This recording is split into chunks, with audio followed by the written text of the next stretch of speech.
안녕하세요. 기도학교에 오신 여러분을 진심으로 환영합니다.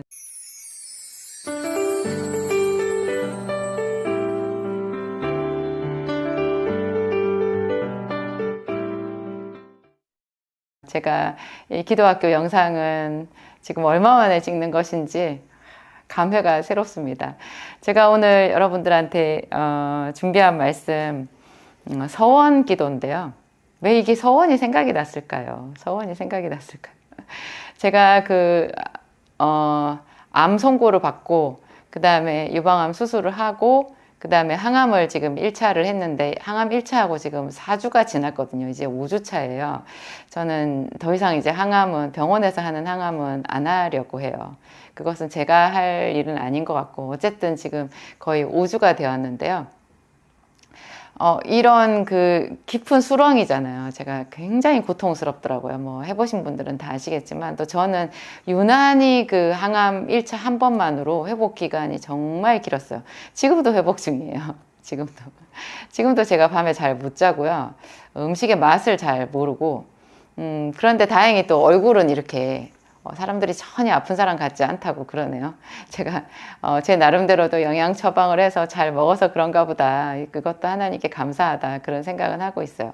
그런데 그 깊은 수렁을 이렇게 통과하면서 제가 흔들리지 않고 다른 사람들 보통 이렇게 이런 큰 질병 어떤 죽음을 생각하는 그런 골짜기를 통과하면 그 두려움 때문에 정말 힘들잖아요. 그 두려움이 제일 힘들거든요. 저도 남편이랑 같이 목회하면서 그런 환자들 또 결국에 생명을 잃으시는 분들도 많이 봤고 그 장례식장에서도 저희가 많이 갔었고 그쵸. 그럴 때 같이 울고 같이 슬퍼했던 그런 경험들을 이렇게 되짚어 봐도 가장 힘든 것이 그 두려움이고 서러움인 것 같아요. 왜 내가 이렇게 됐나 하는 거 있잖아요. 그런데 저한테는 그게 없었어요. 두려움이 없고 왜 하나님 하필 저죠 하는 서러움이 하나도 없는 거예요. 정말 신기하게 저희 가족들이 제일 신기했고 저도 신기했어요.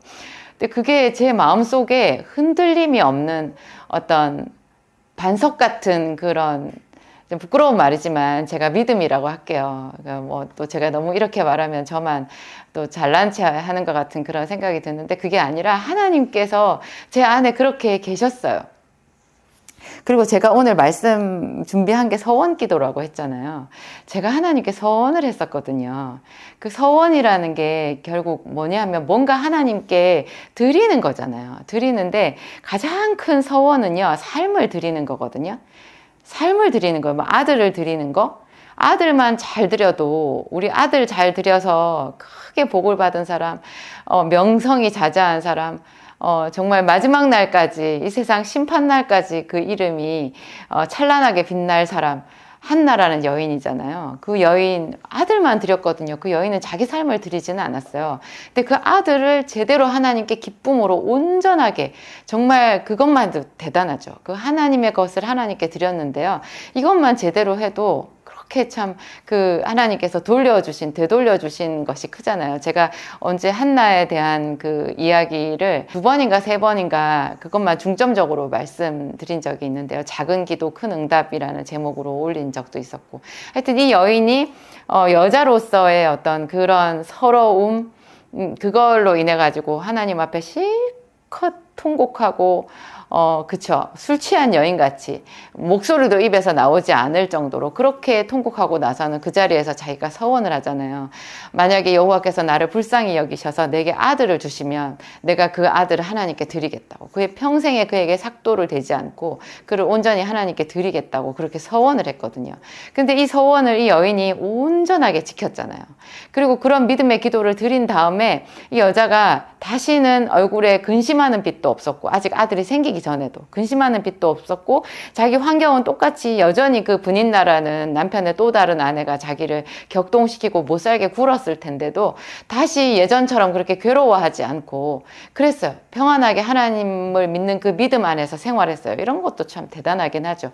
나중에 이제 그 아들을 하나님이 주셨을 때 그 아들을 젖을 떼기까지 기다렸다가 젖 뗐을 때 그 아들이 얼마나 더 이뻤을 거 아니에요. 내리사랑 또 키운 그 사랑이 있으니까 더 하잖아요. 그런데 이 여자 여자는 정확하게 그것을 하나님께 올려드렸어요. 그 약속을 지킨 거잖아요. 그랬을 때 하나님께서 이 여인에게 감동하셔가지고 나중에 이 여인에게 돌려주시는데요. 우리는 보통 또 다른 아들을 주시고 딸을 주시고 뭐 이것만 생각해요. 그리고 그때 하나님께 드린 그 서원한 그 아들 사무엘이 이스라엘 역사에 유명한 그런 민족적인 구원자가 되고 선지자가 되고 그리고 이스라엘의 두 왕을 세운 그런 위대한 일을 했다. 뭐 이 정도로 생각하는데요. 거기서 끝나지 않아요. 이 한나의 생전에 제 생각에 그런 거예요. 이 사무엘이 얼마 되지 않아서 자기 고향 라마로 돌아오거든요. 왜냐하면 그 실로에서 이제 하나님의 성막에서 사무엘이 살았잖아요. 근데 그 실로가 망해버렸거든요. 실로가 하나님의 성막이 회파되고 엘리의 집안이 완전히 없어져 버리는 바람에 그냥 사무엘은 그곳을 떠나야 했어요. 그러니까 어디로 가야 돼요? 자기 고향으로 돌아가는 거예요. 그래서 제 생각에 한나는 그 자기가 하나님께 드렸던 그 아들도 고스란히 돌려받은 거예요. 다 커서. 그 아들이 이스라엘의 위대한 선지자가 되어서 자기 집으로 돌아오게 된 거죠.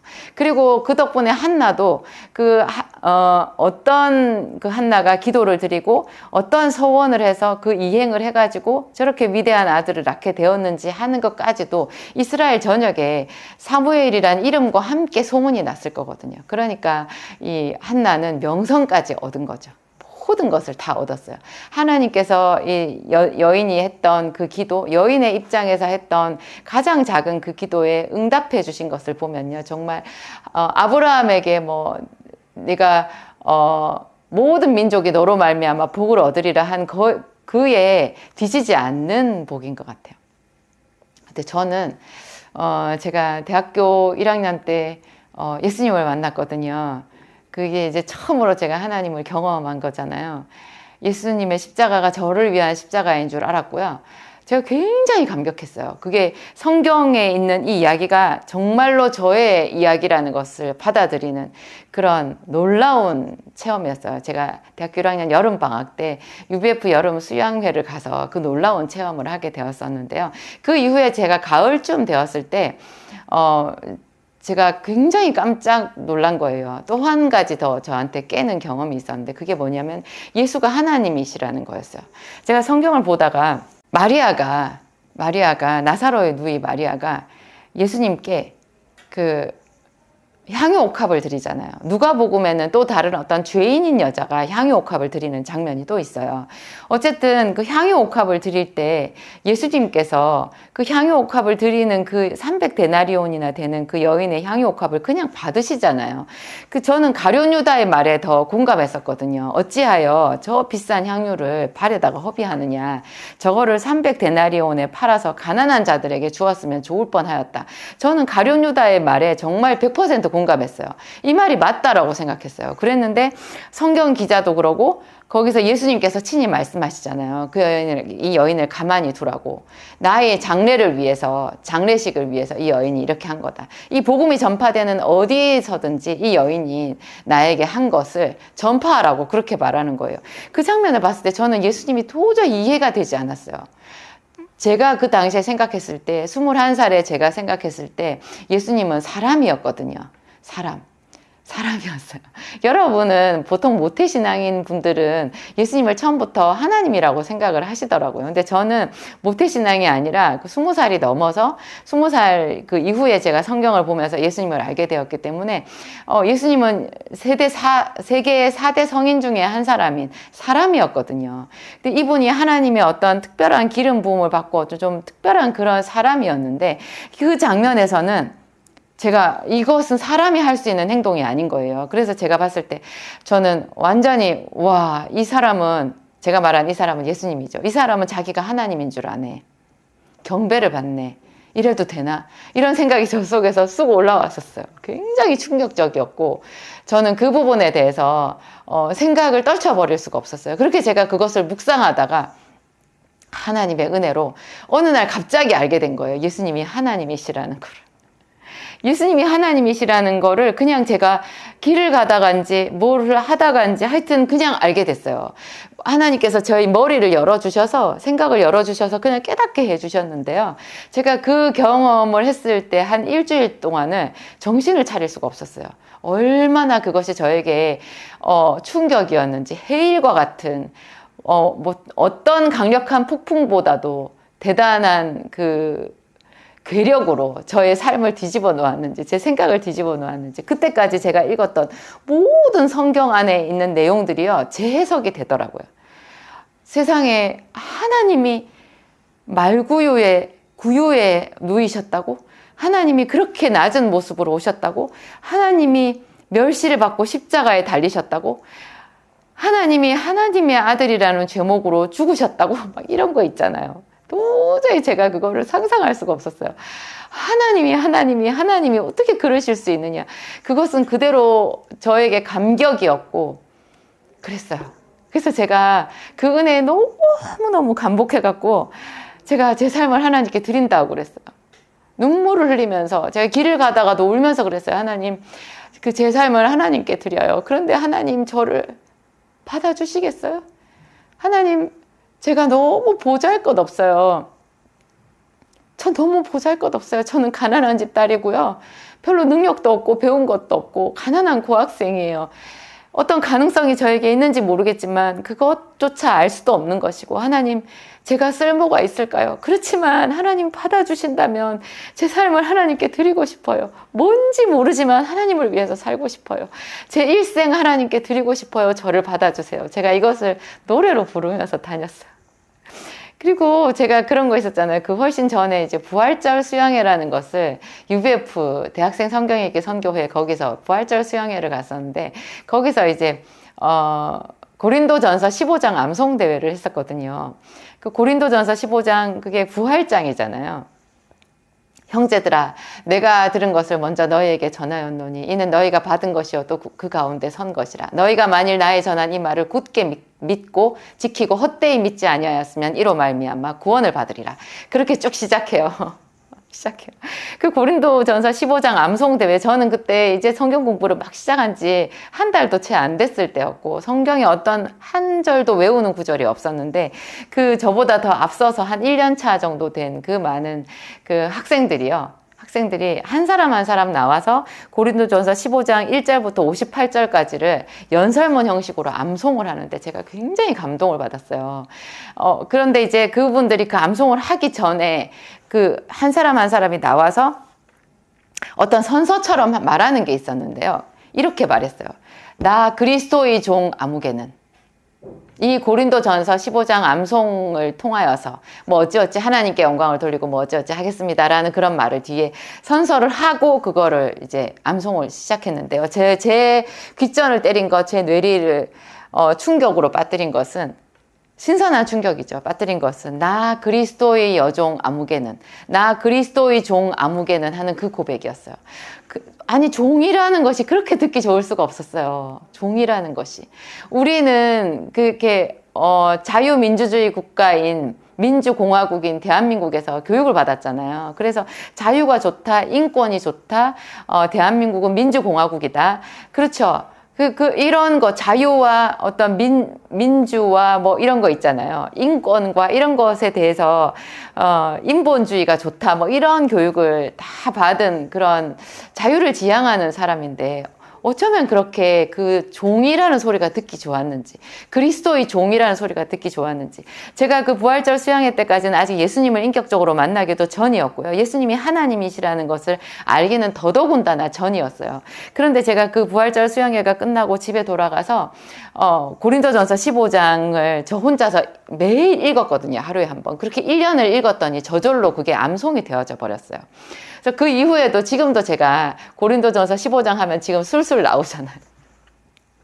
그때 제가 고린도전서 15장을 읽으면서 같이 되뇌었던 말, 나 그리스도의 여종 진정주는 하는 거였어요. 거기다 제 이름을 넣어봤어요. 나 그리스도의 여종 진정주는. 너무 듣기 좋은 거예요. 감동이 됐어요. 이런 게 아마 같이 연결이 돼서 제가 그해 가을에 내 삶을 하나님께 드린다고 하지 않았나 그 생각이 들어요. 근데 그 고백은요, 여러분, 한 번에 끝나는 게 아니더라고요. 이것이 나중에 알고 보니까 서원이었어요. 저는 제 삶을 하나님께 드린 거예요. 제가 딱 한 번 이 서원에 대해서 좀 후회를 한 적이 있었는데, 그게 제가 나이 40에 사법시험에 도전할 때였어요. 저는 그 사법시험, 그 법 공부가 너무 좋더라고요.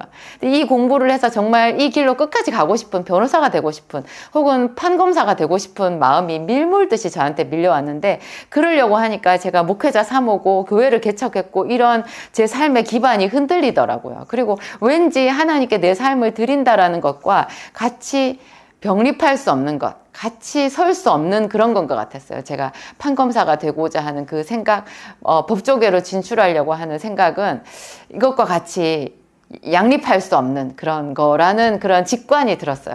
물론 제가 뭐 이미 법관이 되신 분들이 하나님께 자신을 드릴 수 없다 그런 얘기는 아니에요. 그런 분들도 그 자리에서 자신을 드릴 수 있어요. 근데 저는 제가 이미 살아온 그 길이 있잖아요. 그리고 저는 목회자 사모고 교회를 개척하는 그 입장인데, 거기서 제가 갑자기 턴해서 법조인으로 가는 것은 아닌 것 같았어요.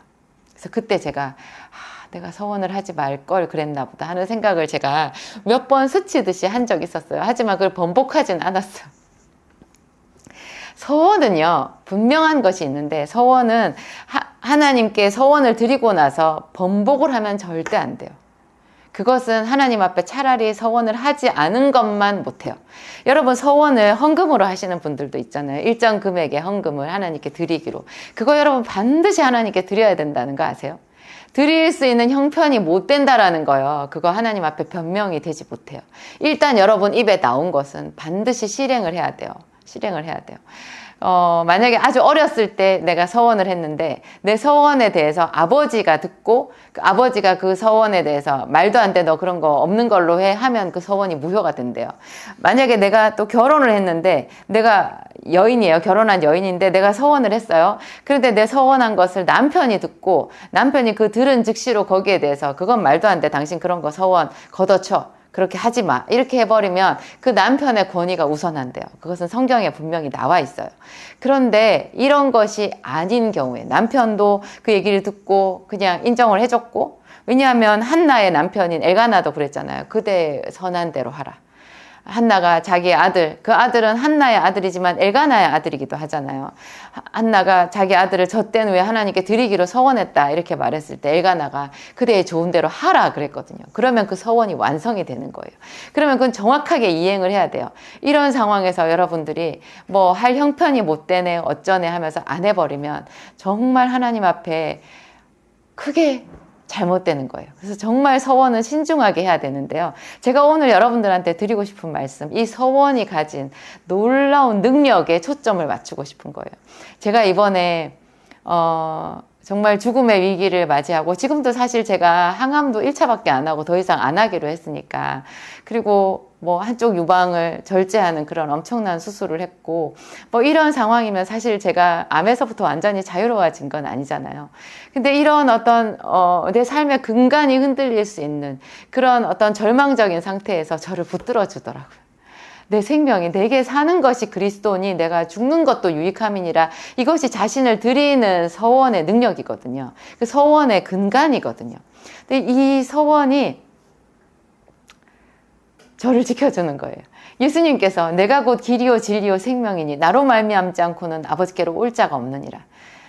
그쵸? 예수님께서 내 살은 참된 양식이요 내 피는 참된 음료로다.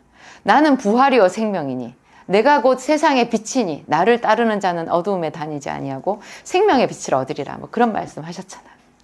그런 모든 말씀이요, 저에게 그 어떤 때보다도 이렇게 아프고 내 생명의 위기에서 얼마나 찬란한 빛이 되었는지 몰라요. 정말 흔들리지 않는 반석같이 되는 거예요. 저는 계속해서 하나님께 감사했어요. 당신께서 생명이라는 말씀을 그렇게 많이 해주셔서 감사하다고. 그리고 주께서 생명의 길을 내게 보이셨으니 주의 앞에는 영원한 즐거움이 있고 주의 앞에는 영원한 기쁨이 있고 주의 우편에는 영원한 즐거움이 있나이다. 이거 시편에 나오는 다윗의 고백이잖아요. 내가 항상 내 앞에 계신 주를 배웠으며 그가 내 우편에 계심으로 내가 요동치 아니하리로다. 주께서 내게 생명의 길을 보이셨으니 그죠? 주께서 내 영혼을 음부에 버리지 아니하시고 주의 거룩한 자로 썩음을 당치 않게 하신다는 그런 말씀 있잖아요.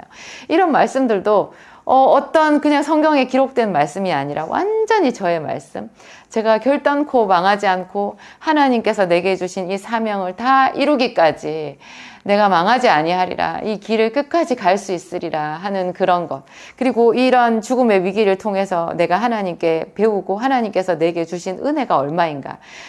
제가 여러분들과 미처 다 나눌 수도 없는 저의 개인적인 그런 깊은 깨달음이 또 많이 있었거든요. 그래서 하나님 앞에서 내가 이런 큰 시련이 필요했구나. 내가 이 시련이 없었으면 도저히 깨달을 수 없는 말씀을 나에게 주시는구나. 이런 것도 있었거든요. 그래서 제가 여러분들한테 그 말씀 드리고 싶어요. 여러분들도 믿음의 분량대로 한번 서원 기도도 해보시라. 그런 서원 기도는 여러분 한 번만 하는 것이 아니라 내 삶을 한 번만 21살 때 하나님께 드린 것이 아니라 그 뒤로도 계속해서 어떤 때마다 제가 하나님께 제 삶을 드렸던 것 같아요. 제 약국의 가장 큰 경영의 위기, 또 제가 이 약국을 통해 가지고 저는 교회를 세우고 싶었는데 아무리 해도 제 힘으로 해도 제 개인 빚만 8억이었거든요. 교회는 세워지지도 않고 여전히 가장 초라하고 물 새는 그런 성전에 아무리 전도해도 사람들이 오지 않는 그런 초라한 성전이었잖아요. 근데 제가 그 성전을 새롭게 정말 번듯한 최소한 동네 주민센터 정도만큼은 어떤 외부나 내부를 갖춰야 된다라는 그런 생각을 했고, 그것을 제가 해야 된다라는 걸 알았을 때 하나님께 제 삶을 다시금 드리고, 제가 가진 약국과 약사 면허증과 약국 개설 등록증과 제 통장과 모든 것을 하나님께 다 드린다고 제가 약국에서 눈물을 흘리면서 다시 그 기도를 했었거든요. 그때 하나님, 이렇게 오래 제가 약국을 했는데도 정말 약국이 작아요. 별로 볼품이 없어요. 우리 가족 겨우 먹고 살고 이 작은 교회, 비세는 교회 그냥 겨우 유지할 정도밖에 되지 않아요. 목사님 사례비 안 받고 우리 생활할 수 있는 이 정도밖에. 제가 교회에서 헌금을 제일 많이 하지만 그걸로 겨우 교회 유지 정도밖에 하지 못할 정도. 하나님, 이것밖에 되지 않지만 제가 다시 한번 하나님께 제 삶을 드리면서 제 약국과 이 모든 재정, 제 통장까지 다 하나님께 드릴게요. 하나님 받아주세요. 어떻게 좀 해주세요. 저는 똑같이 일하는데요. 하나님, 20억짜리 성전이 필요해요. 20억짜리 성전, 그거 제가 하나님께 드리고 싶어요. 제가 그렇게 기도했었거든요. 그리고 나서 진짜 한 3년이 안 돼서 제가 진약사톡 하게 됐고, 그쵸. 그래서 정말 유명인사가 됐어요. 얼마나 많은 사람들이 저에게 오셔가지고 제 얘기 기뻐하면서 저를 믿고 제 약을 먹어줬어요.